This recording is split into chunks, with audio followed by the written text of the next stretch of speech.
Speaking of our collection, and then I will introduce our special guest. Here on stage, we have one of my favorite items, and it ties in nicely with this evening's presentation. This chair was donated to the Historical Society by Claire Card, and it was in her family for many, many years. The story is that young Palmer Pendleton, there he is again, fished it out of the ocean on February 12th, 1907, after the maritime disaster that we'll hear about tonight. It was reportedly a chair from the steamer Larchmont. Please feel free to take a look after tonight's presentation, but I ask you, please do not sit in it. And that is a great segue into this evening's presentation.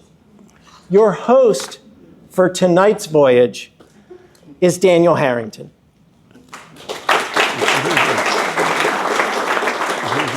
That's a good Kwani welcome. Thank you. Mr. Harrington is a self-described recovering politician, and he's a former East Providence city councilor and a longtime monthly columnist for the Providence Journal. He presently works as a securities principal for Mass Mutual and serves as a director for the Rhode Island Heritage Hall of Fame.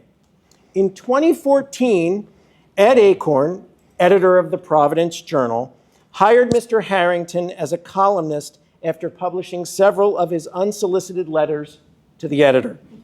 Over the next 9 years, Mr. Harrington would publish 115 pieces on a wide range of topics. But of all the topics he explored, the sinking of the Larchmont haunted him through the years and prompted him to continue his research. The presentation you are about to see is the fruit of that haunting. Ladies and gentlemen, please join me again in welcoming Dan Harrington. Thank you, Joe. Well done. Thank you, Dan. Excellent. Thank you, Dan. Excellent. Thanks again, Bill. Sure. We'll get right into it. I am humbled to be here tonight. This is part of a lecture series that's taken me to many faraway places around New England, and 3, soon to be 4 states. And when I go to places like Sturbridge, Massachusetts, or New London, Connecticut, or way up to the North Shore of Boston, I carry with me the name Quanaketog. And it's a sincere pleasure to bring this story, which is your story, to the masses of New England because they love it because it's their story too. But a caveat of sorts. I am not a history expert, and I am not certainly a Quanaketog or Charleston expert. But I am expert in this. You've been very generous to me. I was handed a postcard on the way in, a piece of coal in the Ashaway Library. And I stand in awe of you all, and for this turnout, I am honored to be here. But if you're like me, when you go to a presentation, your first thought is, how long is this guy gonna talk? About an hour, 5 minutes, then we'll take some questions. For efficiency, when I say the journal, what am I talking about? Providence Journal. Very good, Kwani. When I say the Globe, what am I talking about? Let's go.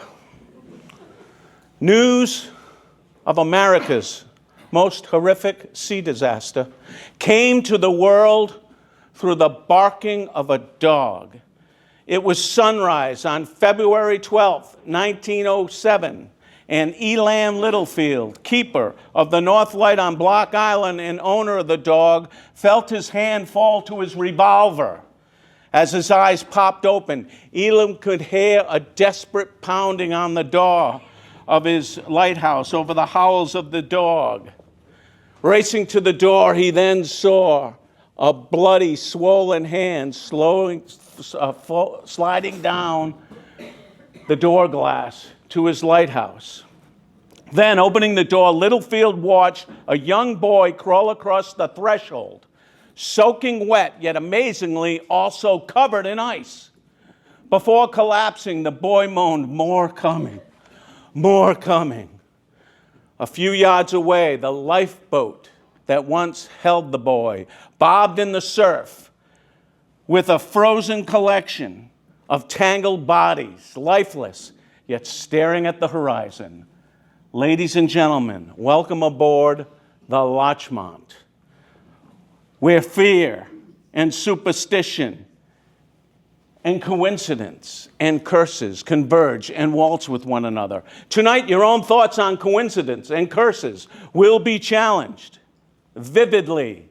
As Shakespeare memorably said, there are more things in heaven and earth, Horatio, than are dreamt of in your philosophy. We'll see some of those things tonight, so let's begin. The year is 1907, the place, Providence, Rhode Island. Steam and sail blend together on a river that is the lifeblood of the city. It's the height of the Industrial Revolution, and prosperity reigned. Providence was affluent and adventurous. The Civil War was now a distant memory, and everyone knew there would be no more war in the 20th century. The riverfront saw dreamers of every stripe entering and leaving the city. Places that captured the imagination of both the young and the old, and do still. Places like Block Island, courtesy of the great steamer Mount Hope, or even the luxurious steamship Providence of the Fall River Line, which took you to New York City. Of course, for more budget-minded travelers, i.e. Rhode Islanders, there was the Larchmont out of Providence, which was considerably cheaper than the Fall River boats. For this was the era of the night boats, when $1 carried you from Providence to New York, and for an extra $1, you could actually rent your own private stateroom. Yes, this was Providence in 1907, and truth be told, it was a wonderful time to be alive. And it was an awful time to have to die on a doomed steamship. Our tale tonight begins in the shadows of superstition. In 1904, 3 years before the Larchmont sank, almost to the day, a Joy Line steamer from Providence named the Tremont arrived in New York City on Monday morning, and then fire consumes the ship. A cook was making breakfast when a spark strayed. Now, trapped in the bowels of the ship were circus lions brought in for a show. In fact, the World newspaper reported that firemen were forced to battle two maddened beasts in the flames. Now, despite the great graphic, the story was an absolute fabrication. Yes, there were lions aboard, but they perished due to smoke inhalation just after the fire started. But 43 people, as in human beings, were saved by Captain George McVeigh of Providence, Rhode Island. Only 23 years old, Captain McVeigh pulled out 43 human beings from the burning Tremont. And McVeigh also rescued one baby lioness cub. Now, born in Bangor, Maine, McVeigh became a steamship pilot at the age of 22, just like most Quaney kids do. The fire catapulted McVeigh into the limelight and atop the slide of destiny, where he's about to begin his descent. But first, let's say goodbye to the kitty and join me on another important ship called the Cumberland. Now, you see, the Cumberland was built by the Regal Eastern Steamship Company and served the great city of Boston. Now, on a foggy day in 1902, the Cumberland, under the command of one Captain Allen, collides with the very ugly Admiral Farragut, a freighter hauling fruit out of the Caribbean. And what do we call a ship out of the Caribbean hauling fruit? Banana boat. Very good.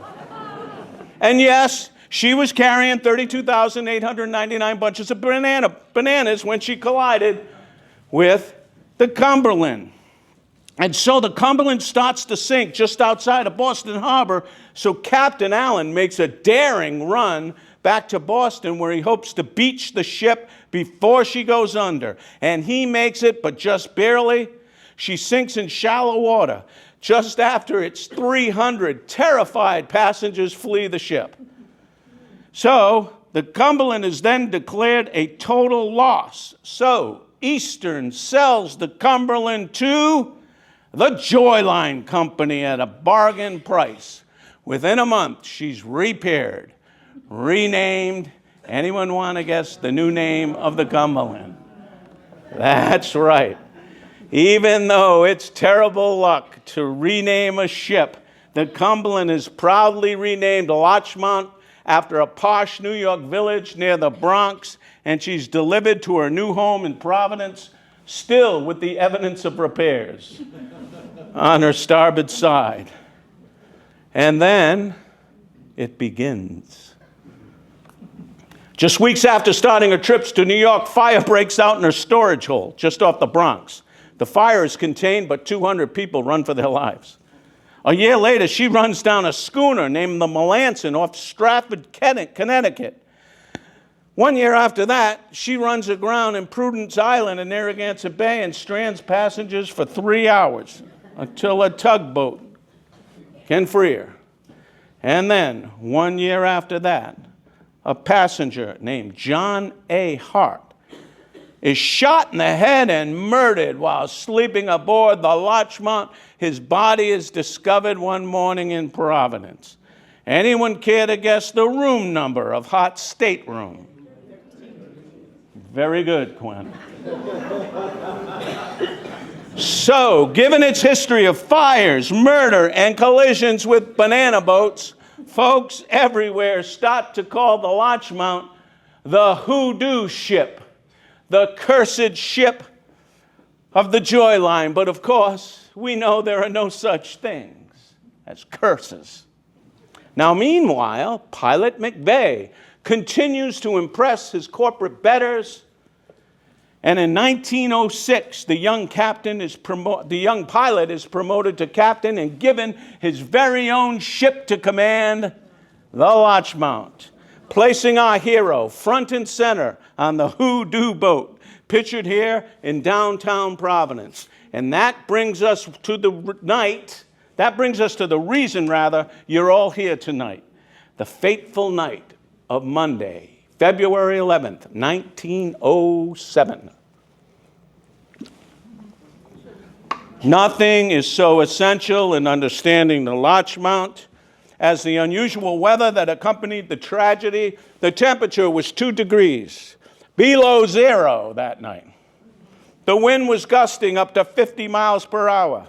Still, the passengers came. And this is where they boarded the ship. Today, it's a cigar bar called Tel Aviv, very much in business. And this is the door the passengers went into, most never to return. And if you look at the iconic roof, you'll see it hasn't changed in over 100 years. This is the crew of the Larchmont on February 11th. Captain McVeigh sits proudly in the bottom row, but to his right sits Pilot Anson, John Anson, age 32 of Providence. Anson's important. He'll be at the helm of the Larchmont when trouble comes going. Now, in addition to locals, there were people from all over the world aboard the Larchmont that night. All major faiths were present in the mix, as were several wanderers and adventurers. Let's meet a few. Harris and Bertha Feldman were returning to their home in New York City. Now, Harris, age 40, was a burly Jewish man whose work with the Order of the Eagles, a fraternal organization, had brought him to Providence. Feldman once served in the Russian Navy, and coincidentally, again, you're going to hear that word a lot tonight, coincidentally, Feldman survived a winter shipwreck on the Black Sea, of all places. That experience would prove fortuitous for Feldman, so remember the name. The diversity among passengers was fascinating, and including members of the Eastern Scandinavian Corps of the Salvation Army, more commonly known as the Swedish Salvationists, 8 of whom pictured here. Now, they were from cities in Mass, mostly Lynn, Massachusetts, and they were on their way to a conference in New York. And we can't forget Millard Franklin of North Attleboro. Millard was a frequent flyer on the Larchmont. He called himself, get this, the Boy Houdini, and made a career of imitating the greatest celebrity of the day, Harry Houdini. Now, Millard would often leave home unannounced to perform in New York. In fact, his own mother was unaware of Millard's being aboard the Larchmont that evening. Now, like his hero, Harry Houdini, Millard would often perform feats with chains, handcuffs, traps, and the like, in addition to his magic skills, and dazzled crowds. So, the question is, was the young escape artist worthy of the master's name, or was he just a dreamer, like most of the crew whispered behind his back? Trust me, we'll find out. Now, get ready for her. Say hello to Miss Sadie Golub of Boston. Sadie was everything her picture portends, a flamboyant belle from the city. Sadie was on her way to look after her sister in New York City, who had recently given birth to a child that was gravely ill. Now, flexing your imagination, what character from the movie Titanic might Miss Golub remind you of? Some say Molly Brown. Think younger. Think Jack Dawson and Rose. So some say she's our Rose of the Larchmont, but I assure you, unlike the fictitious Rose, our Sadie was all too real. And folks, please beware of Larchmont and Titanic comparisons, for they're ubiquitous in Rhode Island. For I assure you, the tale you are about to hear will make Titanic look like a Disney cartoon. The Larchmont left Providence at 7 p.m. that night. There were probably over 200 people on board, but we will never know. The passenger list went down with the ship. Upon boarding, many made their way to the saloon of the dining area of the ship, where they were greeted by the lilting sounds of a piano player. Time out. I know some of you are saying, I wonder if those chairs look like that chair. Yeah. Editorial confession. That's the interior of the steamship Commonwealth of the Fall River class. There is no picture of the Larchmont saloon that I know of. We good? Shh, don't tell anybody. The piano player wasn't on the Larchmont either, but I wanted to give you the visual. So the piano charms and plays for the crowd. That is until Millard Franklin, the boy Houdini, enters the room, and with great fanfare, he fascinates passengers with his well-rehearsed antics and charm. However, then, with equal fanfare, Captain McVeigh himself enters the room, halts the boy Houdini, and announces a sudden change of entertainment for the evening. The crowd hushed, then watched with delight as the young Salvation Army group entered the room. 3 very pretty girls, one passenger remembered. The striking ladies, equipped with an acoustic guitar and an accordion, then gave an impromptu concert featuring gospel hymns in the smoky saloon. Passengers listened, one noted, some with pleasure, others whether they wanted to or not. Which speaks to the power of the Salvationist women. These were not the stereotypical bell ringers we might think of today. These were top-notch, pedigreed individuals, and I think it's fair to say, no offense to the boy Houdini, but the ladies owned the room that night. From the back of the room, McVeigh, a deacon in the church, held back tears as he watched the women fill his ship with hymns. This has been an amazing night, he whispered to himself. Of course, McVeigh, nor anybody else in the room, knew that death already held them all in the palm of his hand. It was just before 10. At 10 o'clock, McVeigh left the room and made his inspection rounds. The Larchmont had just passed beautiful Jamestown, Rhode Island. Meanwhile, the Harry Knowlton, a 3-masted schooner, 128 feet long, somewhat shorter than the 250-foot Larchmont, was running a heavy load of coal from New Jersey to Everett, Massachusetts, basically Boston. The Knowlton was commanded by Captain Frank Haley, pictured here to the right of McVeigh. Haley, also of Everett, Massachusetts, was a 58-year-old father of 15 who'd been a captain for over 30 years. Now, the wind was gusting up to 50 miles an hour that night, but visibility that night was perfectly clear. Neither ship had any problem seeing the other. So, what happened? The Larchmont was heading west to New York, the Knowlton east towards the Cape.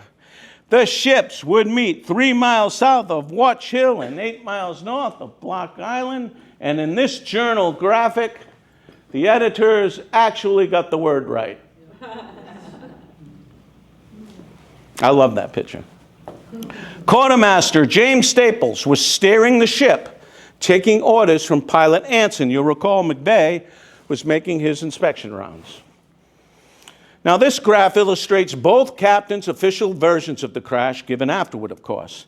McVeigh's version on top has the Knowlton 2 ship lengths away when she suddenly makes a drastic turn into the Larchmont. Captain Haley's explanation, perhaps more realistic, simply has 2 unyielding vessels headed straight for one another. Here's what we know. At 10:15, McVeigh returns to the bridge. Pilot Anson stood at the center window.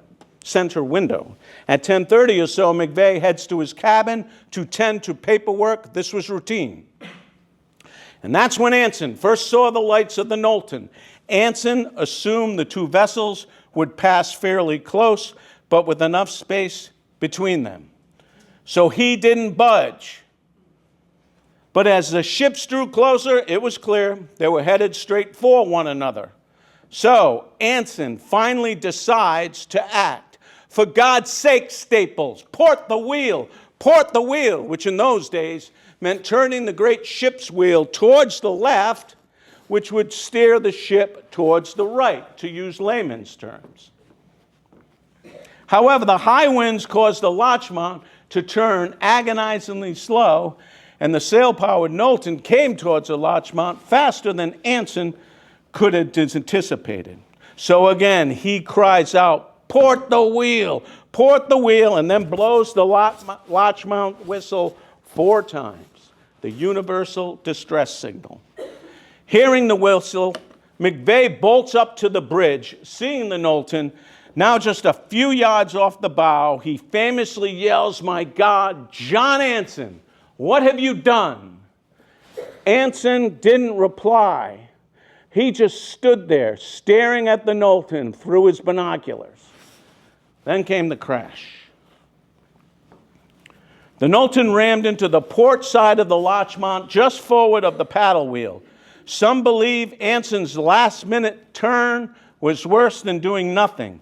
Had he not turned at the last minute, the 2 ships would have likely sideswiped each other. But the sudden turn allowed the Knowlton to T-bone the Larchmont. In fact, the 2 ships actually stayed stuck together for a few moments until separated by the waves. So McVeigh quickly inspects the damage to the Larchmounts and thinks instantly, I'm going to beach her, like the captain of the Cumberland did. But the ship's massive engine was unresponsive. You see, the Knowlton struck a bullseye. It hit a bulkhead, crushing the watertight compartments. Almost instantly, the Larchmont begins to sink. If that wasn't bad enough, the crash also severed the ship's main steam pipe, releasing huge clouds of toxic steam throughout the ship. And for good measure, the ship's generator was also knocked out. So the passengers found themselves in complete darkness, most while still in their pajamas. Most had no chance of escaping. Passengers came running out of their staterooms only to find the now-docked saloon crowded with screaming people. It took only seconds for them to start choking to death on the scalding steam. So within minutes, McVeigh ordered the crew to the lifeboats, but panic takes over. Most boats were never touched by a crew member. Then, because he couldn't see any passengers due to the clouds of steam around him, McVeigh orders the lifeboats lowered right away. His thinking was this: the crew will have a better chance of finding passengers once their own lifeboats are in the water.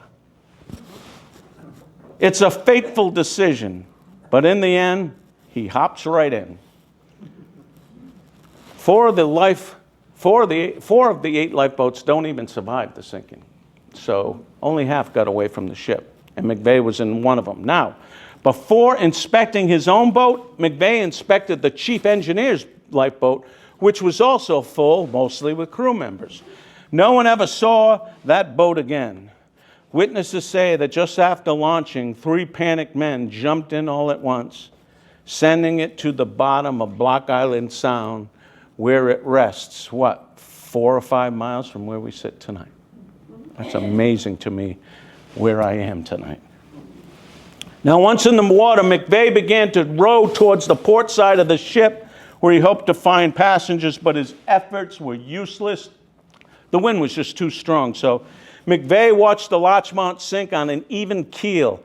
She sank in about 15 minutes, maybe less. It was just after 11 p.m., and as you know, this is a heavy traveled area for ships even today. So, just a few hundred yards away, the beautiful steamship Providence I showed you earlier steams by the sinking Larchmont, which is now invisible because all her lights were gone. Although recently invented, the Larchmont was not equipped with the wireless radio. Meanwhile, the Harry Knowlton, having sustained damage to her bow, was taking on water, so Captain Haley decided to beach her at Watch Hill, 3 miles away. But by morning, it was clear she would bottom out off the shore, so Haley ordered his 7-member crew, that's all that was on the Knowlton, 7 people.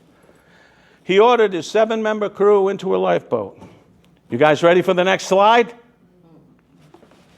Ta-da! And fortunately, the lifesavers at the Quanticottag life-saving station were ready and met the challenge. And I say that all over New England. Yeah, you can give yourself a land of home. Here, here. How well did they do? All 7 crew members of the Knowlton were saved. And I want to thank my friend and Joanne Holly for giving me this spread from a magazine that's no longer in print to make this stunning photo. So yes, all 7 were saved on the Knowlton aboard the Larchmont. Things were quite different. Consider, water was flooding the Larchmont at a rate of about 2 feet per minute, fast enough to convince you of your doom, yet slow enough to let you soak in all the horror of it. It was pitch black, the air filled with poison. As people fought with and trampled on one another to make it out of the lower deck, some tried to swim their way out. Those that made it out of that particular hell were greeted with a new one, 0-degree weather and 50-mile-an-hour winds, which produced a wind-driven surf that made passengers feel as if a fire hose had been turned on them. The result, instant frostbite, unimaginable pain, and abject panic. Said one survivor, the passengers were running around shouting, weeping, and praying. The men were screaming louder than the women. People were pushed overboard. Others jumped. A woman with a little boy in her arms was pleading to be taken into a lifeboat. She was thrust aside.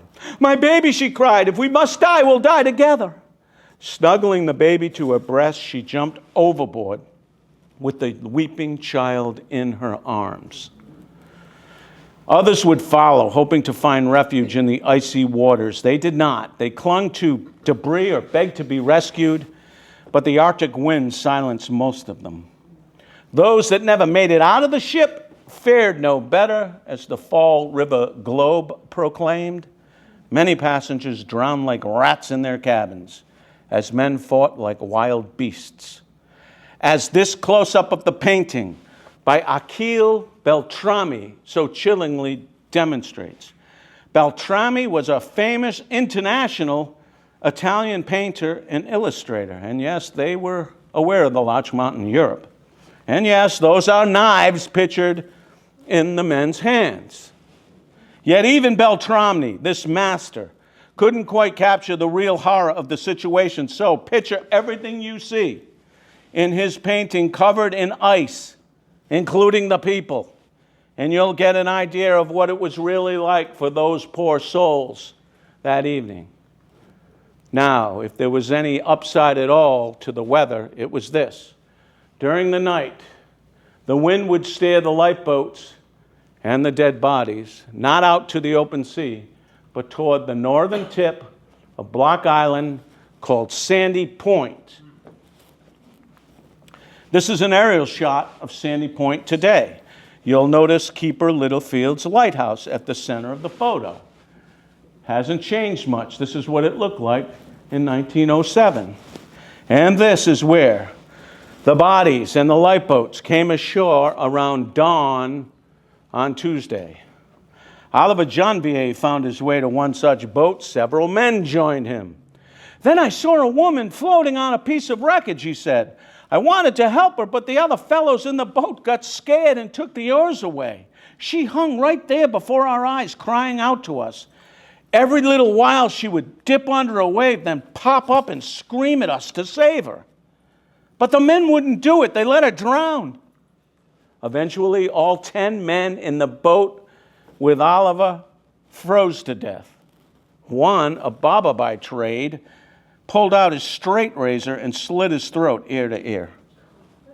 Around dawn, Oliver shoved an oar under his arm and collapsed on it, hoping it would steer the boat to the island. It did. He was barely alive when rescuers found him. Fred Heigesill's story was similar to Oliver's. Fred was a 16-year-old German boy who, according to the journal, was, quote, unusually bright for a lad of that nationality.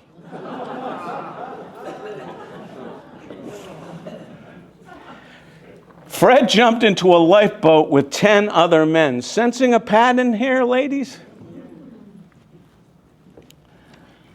One by one, Fred watched them freeze to death. When his lifeboat approached Sandy Point, he decided to jump in the water.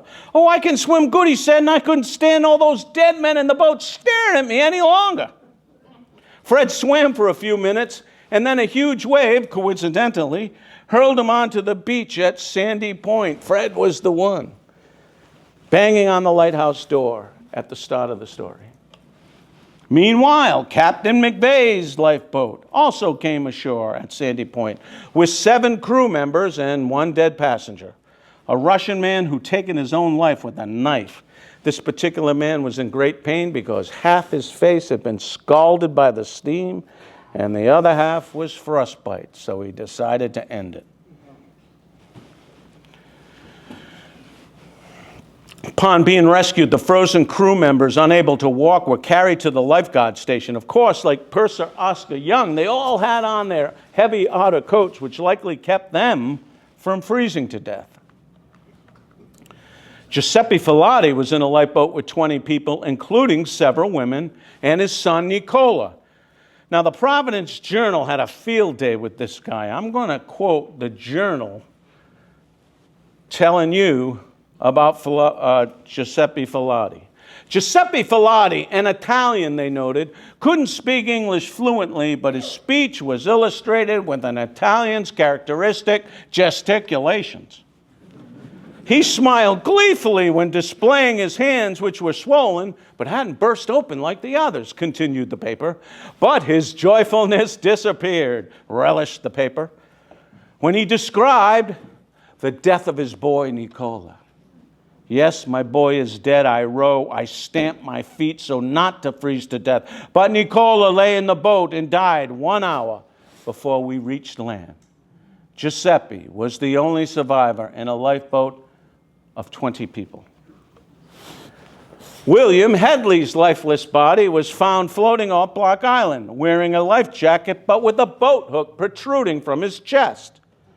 Born in the West Indies, Headley was a steward on the Larchmont, and his death was deemed another suicide. However, the fisherman who found him, Captain Sanchez of the Block Island vessel Teresa, himself a colored man, noted the Journal, defended his race from the vulgar insinuation of suicide, quoting Sanchez, "They'll cling to life a long time, especially in the water." Headley was likely pierced with the boat hook while attempting to jump into one of the lifeboats. For this is human nature. But not all is bad.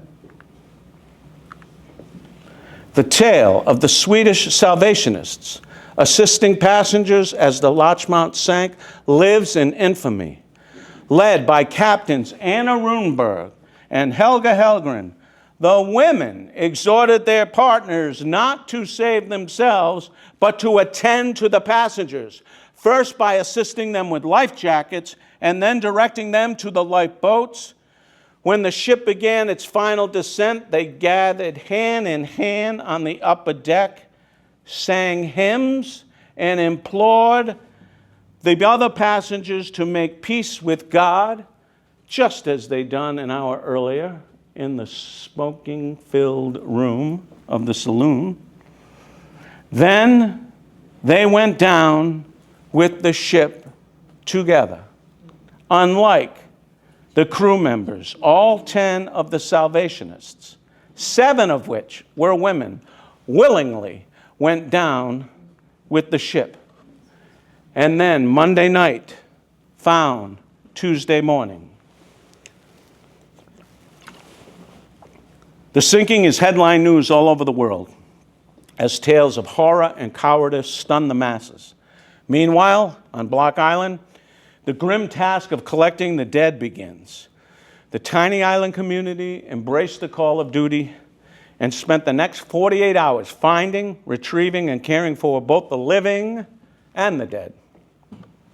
Now remember that in 1907, Henry Ford's Model T was still a year or two away, so horse-drawn carriages were the norm on Block Island, and horse-drawn wagons and carts, and that is why the dead were collected in wagons supplied by the islanders. The victims were frozen solid, many with their arms still in the position of clutching whatever they could find in the water to keep themselves afloat. Most were covered in up to 7 or 8 inches of ice, demonstrating the horror of frostbite. Not a few died with their hands frozen over their ears. They even had, the body of a young woman, very well dressed, is added to the cart shown in the prior image. Now, they even had a team of oxen pulling a cart of the dead off the beach. Now, if you look closely, you'll see what appears to be branches sticking out of the cart. They're the frozen limbs of the dead protruding from the blankets. This truly was a nightmare. Some were taken here to the Sandy Point life-saving station that once stood behind the lighthouse. This served as both a morgue and a hospital where the many dead crowded out the few living. Other bodies were taken here to the old harbor station at the center of the island. The men who worked there were called surfmen back in the day and predated our Coast Guard's men and women. Now, meanwhile, a Joy Line steamer named the Kentucky arrives at Block Island around noontime to retrieve both the living and the dead. Now, this was especially important for the survivors. There were about 20 at this point, because Block Island, tiny Block Island, lacked a proper hospital, and Providence's Rhode Island hospital stood by waiting. But the Kentucky was forbidden to leave Block Island. Dr. J.C. Champlin, a local physician, orders the bodies of both the living and the dead to remain overnight on Block Island for examination, rather than being dispatched immediately. It's a harsh decree, but guess what? He holds fast to it. Of course, papers like the Boston Post depicted lifeboats landing on Sandy Point with gentrified passengers being greeted by a team of lifesavers. The reality was quite different, as the postcard I'm about to show you reveals. And be forewarned, it's pretty graphic.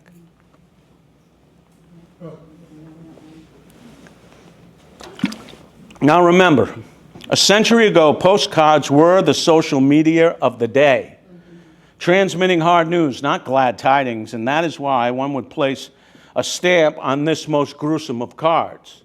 So yes, ladies and gentlemen, the story of the Larchmont is revolting in its graphic horror, taking us to the very depths of human misery. But what if, through the ugliness, there came glints of life and whispers of miracles? Could you believe them? Well, consider Elsie and the impossible. There's a fishing boat long at sea. She's not lost at sea, but it's close. She is tired. She is covered in ice. Her men are frostbitten and beyond weary. It's late Tuesday morning, and she's overdue at her ice-covered port on Block Island. She is the fishing schooner Elsie, and she's searching for bodies off of Block Island, but the weather is still so bad and so cold that their mission has become most dangerous as the ship was icing up. Now, the Elsie is commanded by Captain John Smith and counts 3 of his sons among his crew. Now, just before 11 a.m., they decided they'd better head home, and then they saw it. One of the Smith boys shouted, "Captain, wreckage ahead! Captain, there's something floating out there!" Now, what the Elsie spotted was a section of the Larchmont called the hurricane deck, essentially a row of 5 staterooms or cabins that broke free when the Larchmont sank. About 35 people gathered on this structure, and of course, they all began freezing to death. Now, as the Elsie approached the hurricane deck, the Smith boy continued to report what he saw.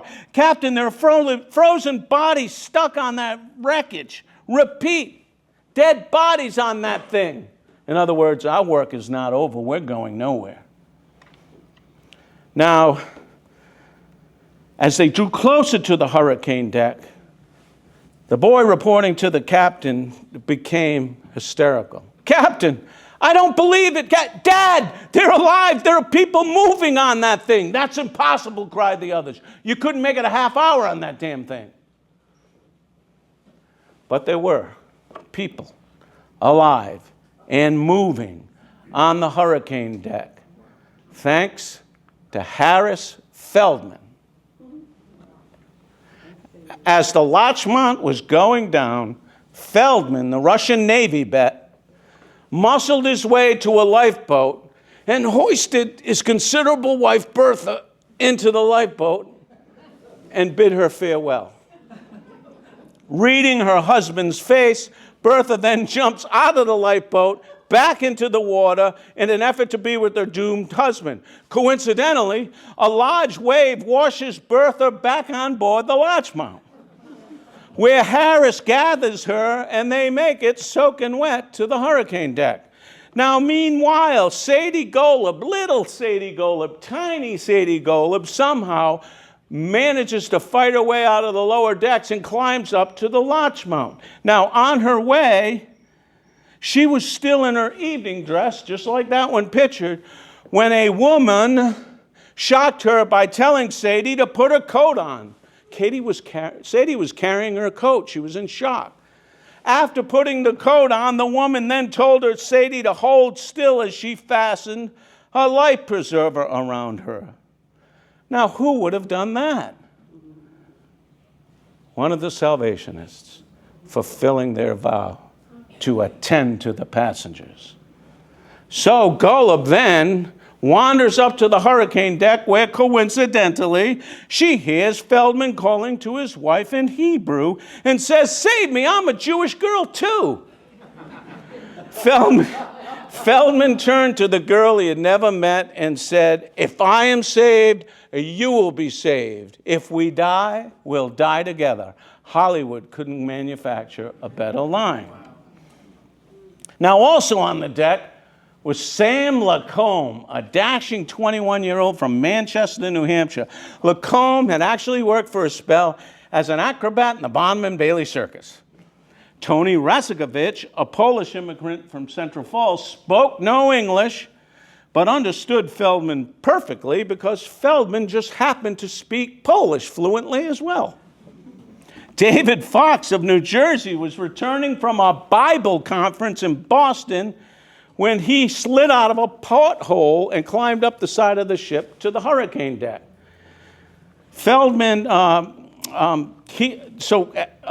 David Fox starts to pray out loud when he reaches the hurricane deck. Now, there's one person also alive on the hurricane deck, a crew member named Richard Hall. We don't have his picture.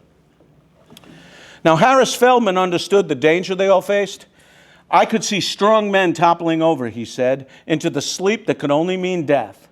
I realized that unless I adopted heroic measures, I would see my wife perish also. She lay between the bodies of two dead men, and she was drifting into that fatal sleep. And so, with the last vestige of strength I had left in me, I began to beat her to revive her flagging life. I struck her on the face and on the body and spared not the blows. For 10 minutes I continued the drubbing. And to my joy, she opened her eyes and was able to sit up in my arms. The violence of my efforts served the double purpose of reviving my own spirit, said Feldman. Feldman then went to work on the others. Keep moving, he commanded. Don't lie down with the dead. Great advice for every generation, right? Strike one another, hard when necessary. Harris directed Sam Lacombe, the acrobat, to revive Sadie Golub, who had fallen asleep and was drifting into the death sleep. He told her to watch over her throughout the night. He insisted David Fox, the guy from the Bible conference, keep praying out loud. Hearing Fox praying the Psalms of the Old Testament, Feldman then cried, "Fox, are you Jewish?" "Sir, no, sir," he replied, "I'm from New Jersey." Feldman was in complete control and seemed to possess superhuman energy, and those who listened stayed alive throughout the entire night. Around 8 a.m. the next morning, Feldman, still alive, sees the shore of Block Island in the distance. So he rips a shirt off a dead passenger and starts waving it frantically at Sandy Point, to no avail. Unlike the lifeboats, the hurricane deck drifts past Sandy Point and out into the open sea. Then, around 11 a.m., 12 full hours after the Larchmont sank, the 8 survivors see the Elsie breaking through the fog, and everything was new again. Against long odds and 20-foot waves, the crew of the Elsie launched 2 small fishing dories like the one pictured here and managed to pull the survivors from the deck. Crew members wondered how any of them could still be alive. They are then boarded aboard the Elsie, bundled up, and the Elsie, with Old Glory proudly flying, delivers the survivors to Block Island. But like the ice-covered ship, the survivors were in rough shape. Sadie Golub, for example, Sadie Golub's teeth were set together so firmly it was 3 hours before they could be pried apart by a physician. But they were alive. Consider, the weather caused hardened men to slit their own throats, murder others, and watch women drown. Yet 8 people on a large piece of wood in the open ocean stayed alive for over 12 hours. Miracle? Would have been a miracle to survive for 1 hour. The hurricane deck eventually and eerily washes ashore 1 day later.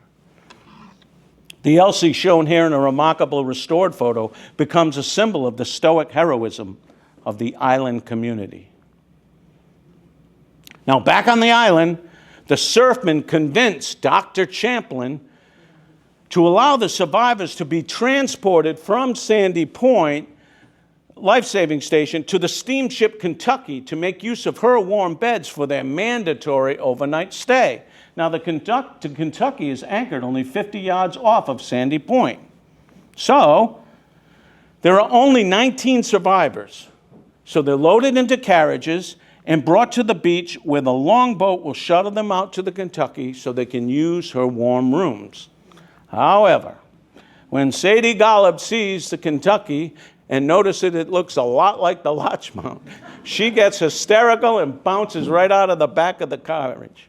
She refuses to board the Kentucky and stays on Block Island for a couple of weeks and is taken care of by a family called the Milligans. The rest of the people, the survivors, are loaded onto the longboat for the short trip out to the Kentucky. Of course, Captain McVeigh is among those hoisted aboard the Kentucky. The Globe tells its readers to note the condition of his frost-bitten hands. In this image, the rest of the survivors are hoisted onto the Kentucky. They're bedded down for the night, but are denied the comfort of sleep as their bodies start to defrost, causing them to toss and to sob throughout the entire night. And this brings us to Wednesday, the second day after the collision. And my friends of Quaney, we are in the home stretch of the presentation, so we're going to loosen up a little and have a little audience participation. Are you in? Yes. Great. Would you do me a favor? On the count of three, would you all read out loud the subtitle of this slide? 1, 2, 3. Say it again, Quaney. Yes. In a little while, I am going to say it, and I'd like you to repeat the line. Fair enough? Yes. All right, let's continue. At 3 in the afternoon, finally, on Wednesday, Dr. Champlin finally releases the Kentucky and lets her steam to Providence.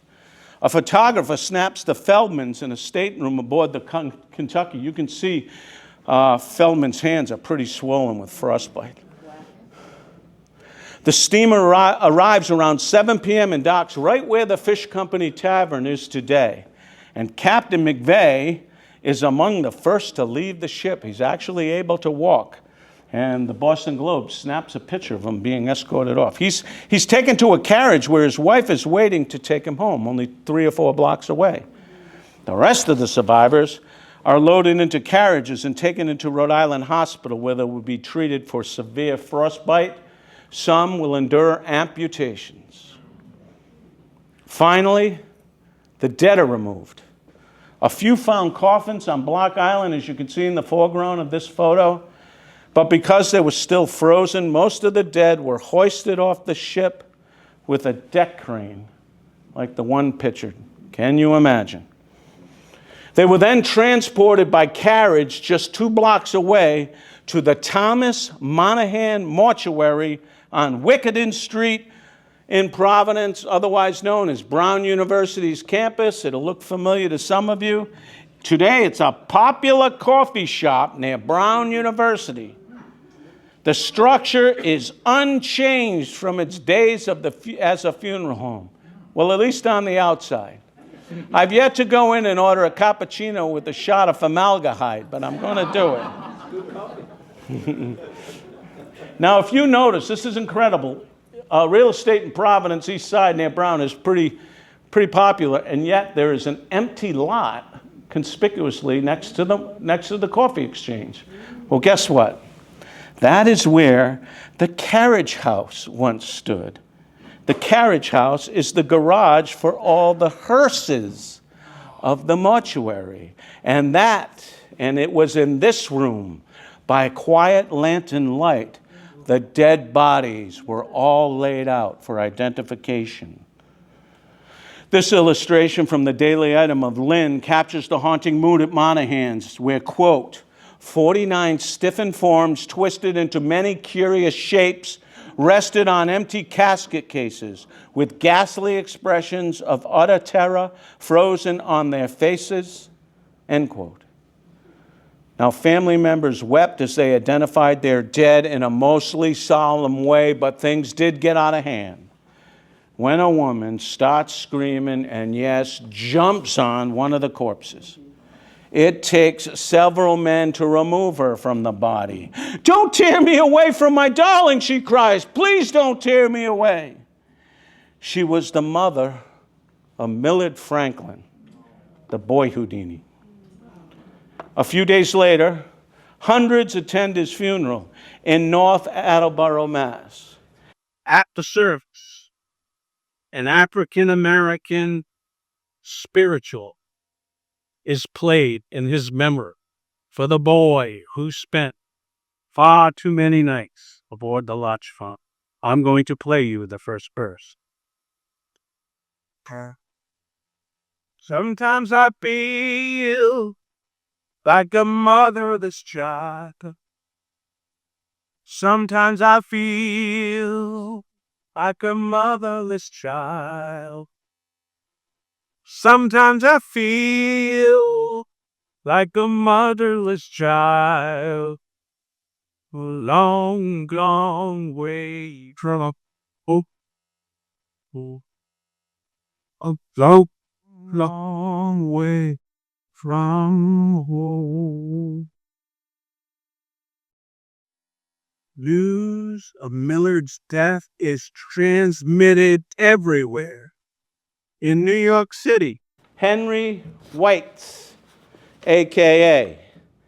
Harry Houdini, wires funds to the Franklin family to cover the entire expense of burying Millard and then some. So say it. Yes.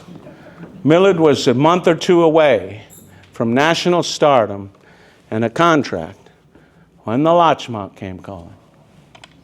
1 week later, leaders of the Salvation Army in England arranged for the funeral for 3 of the 10 Swedish Salvationists lost in the disaster. The 7 others are resting close by. Expecting several hundred people, they secure Carnegie Hall in New York City. However, an hour before the funeral, police are called as over 1,000 people gathered outside.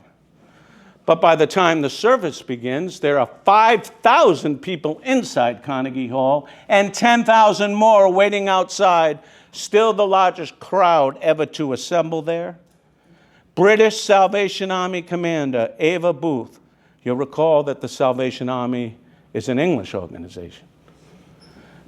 Ava Booth eulogized the Salvationists lost that night and recounted how the Salvationists sang Rock of Ages and Nearer My God to Thee as the Larchmont sank, and in so doing would inspire all of England, including 8 musicians who followed their very example by reprising Nearer My God to Thee when the doomed ship they were on, called Titanic, went down 5 short years later.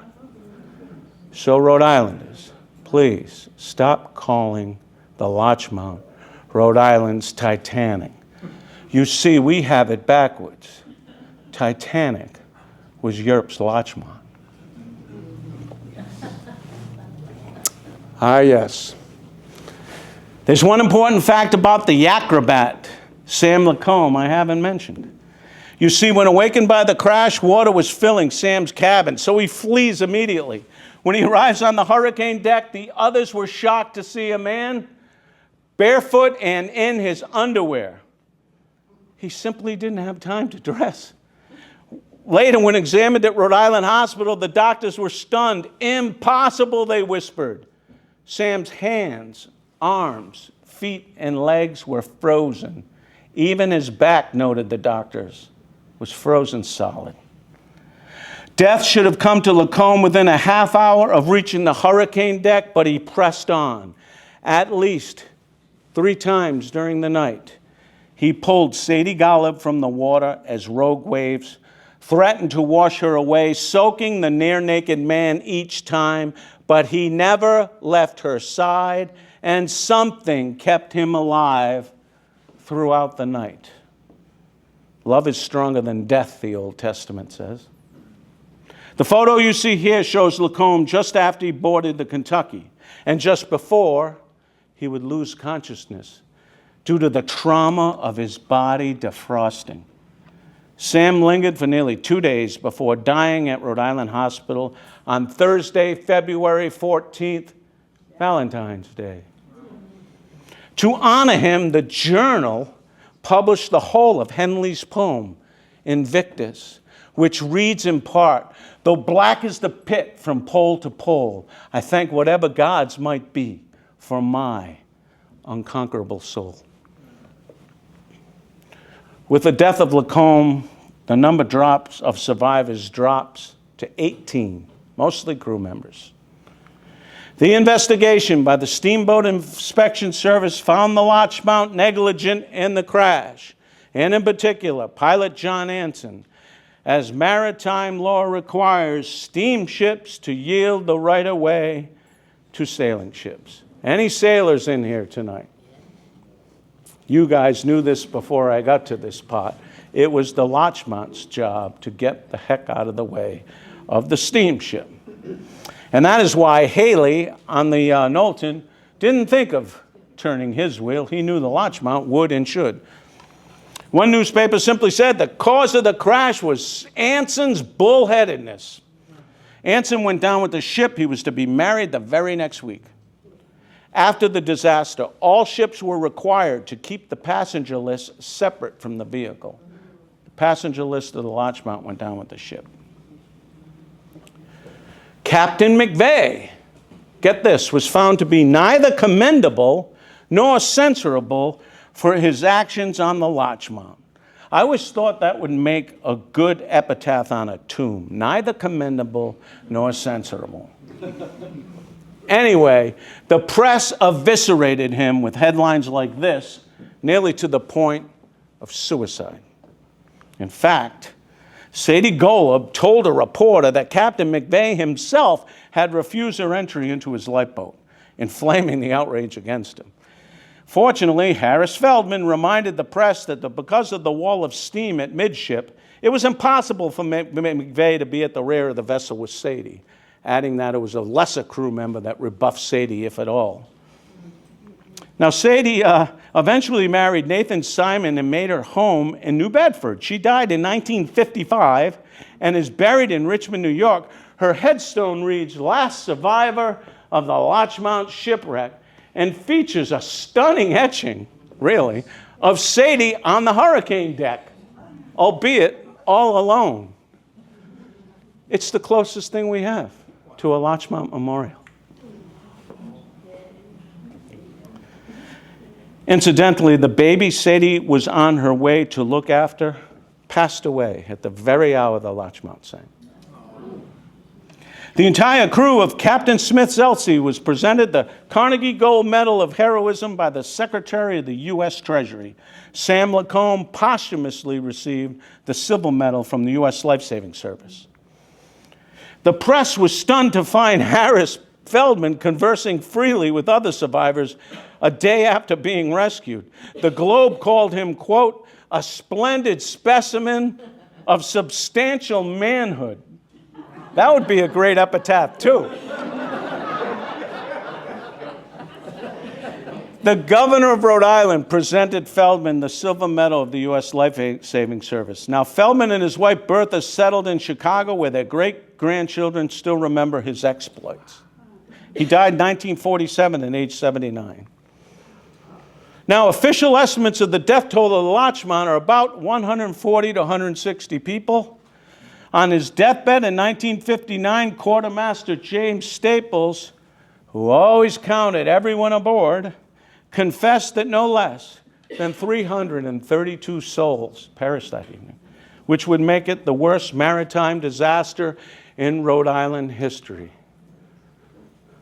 Kwani, are you still with me? This slide's important. Great, let's go. 18 long years after the disaster, in August of 1925, the steamship Mackinac out of Pawtucket, Rhode Island. Do you all know where Pawtucket is? I just want to make sure. We're Rhode Islanders, right? Out of Pawtucket, Rhode Island was carrying 700 people to an outing in Newport for the employees of the J.P. Coates Company. As the Mackinac left Newport that day, her boiler exploded, releasing a cloud of toxic steam. Sound familiar? 55 people were scorched to death, including little children. One 10-year-old memorably held up her arms and pleaded, "Somebody please blow on them, for they hurt me so." Resting in the captain's quarters at the time of the blast was 45-year-old Captain George McVeigh of Providence. There are more things in heaven and earth than are dreamt of in your philosophy. Although found not responsible for the faulty boiler repair that blew up the Mackinac, although not at the helm of the Larchmont when it rammed the Knowlton, although not responsible for the fire that killed the Lions, nevertheless, McVeigh was forbidden to ever again skipper a ship containing passengers.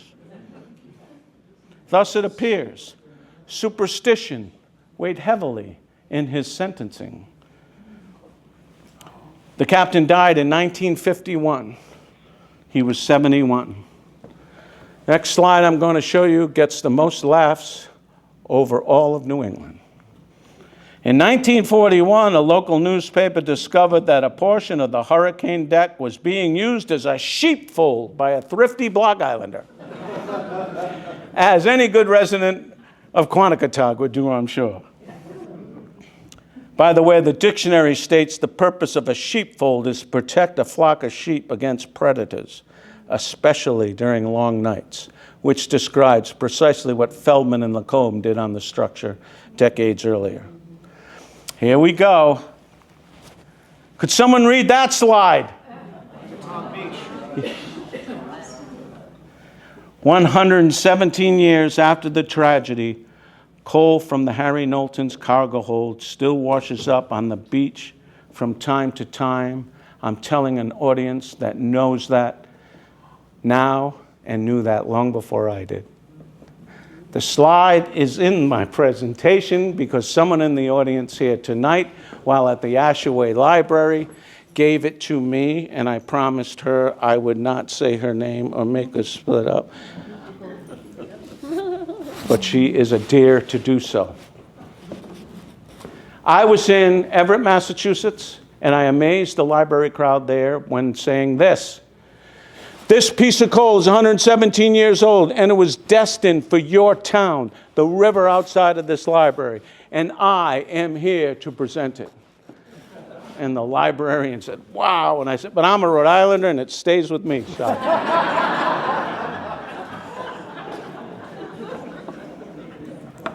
In 1964, divers discovered the Larchmont, a.k.a. the Cumberland, 3 miles off the coast of Westerly, 130 feet below the surface. The ship's boilers and paddle wheels were still visible when these photos were taken about 15 years ago.